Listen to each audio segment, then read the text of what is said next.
बॉलीवुड में 90 के दशक में माधुरी, करिश्मा कपूर, काजोल जैसी हसीनाओं का जलवा देखने के लिए मिल रहा था। ये एक्ट्रेसेस एक से एक हिट फिल्म देकर फैंस को खुश कर रही थी, लेकिन तभी इन सब के बीच एक नई लड़की ने बॉलीवुड में धमाकेदार एंट्री मारकर हर किसी को हैरान कर दिया।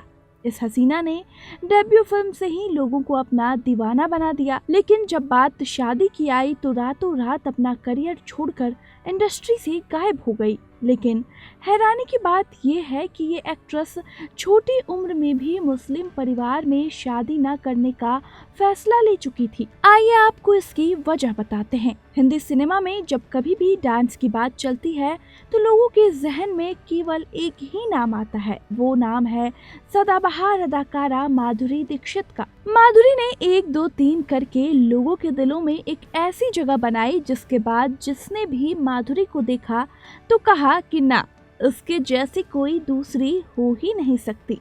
लेकिन अगर हम आपको बताएं कि इंडस्ट्री में एक ऐसी अदाकारा भी थी जिन्हें माधुरी की हमशक्ल का टाइटल मिला था, लेकिन फिर उन्होंने बड़े पर्दे को हमेशा के लिए अलविदा कह दिया।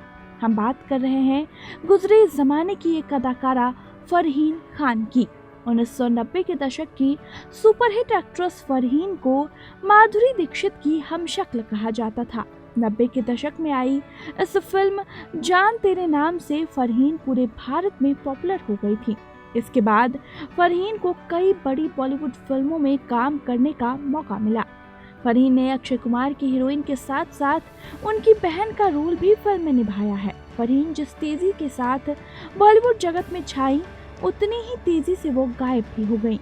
फरहीन के बॉलीवुड से इस तरह गायब होने की वजह टीम इंडिया का एक स्मार्ट, हैंडसम और डैशिंग क्रिकेटर था। फरहीन खान को डेब्यू फिल्म ने ही रातों रात स्टार बना दिया था। इतना ही नहीं, डेब्यू फिल्म से ही उनकी तुलना बॉलीवुड की धक धक गर्ल माधुरी दीक्षित से होने लगी थी।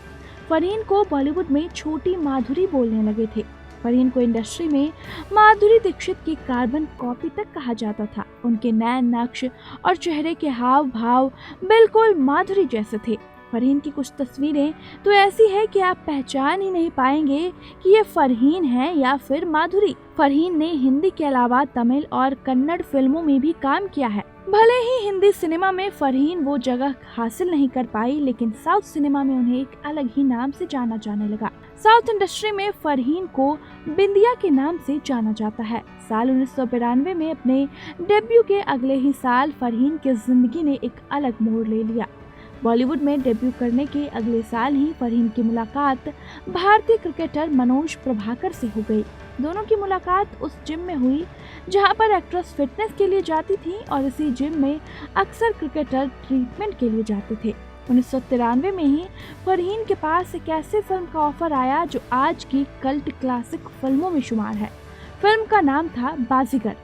फिल्म में फरहीन को एक सपोर्टिंग किरदार दिया जा रहा था, लेकिन उन्होंने इस किरदार को रिजेक्ट कर दिया साउथ की फिल्म कलाई गन के लिए। इस फिल्म में फरहीन के अपोजिट सुपरस्टार कमल हासन ने काम किया था। हालांकि बाजीगर ने जिस किरदार को फरहीन ने ना किया, उसे बाद में शिल्पा शेट्टी ने निभाया था। इस फिल्म का वो सीन तो आज भी काफी मशहूर है जहां शिल्पा शेट्टी के किरदार को शाहरुख का किरदार छत से फेंक देता है।